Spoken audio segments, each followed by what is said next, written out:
Welcome to the Ampere with me, CUBOT Max 3, and I'll show you how to check battery temperature with Ampere app on this device. So first, let's open the Play Store application. And then here in the search bar, we should enter Ampere.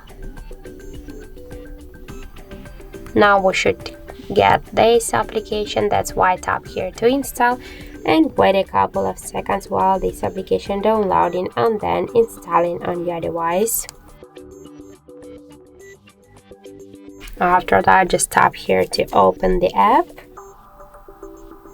then click here yes I agree, pick close, and on the left down corner tap to OK.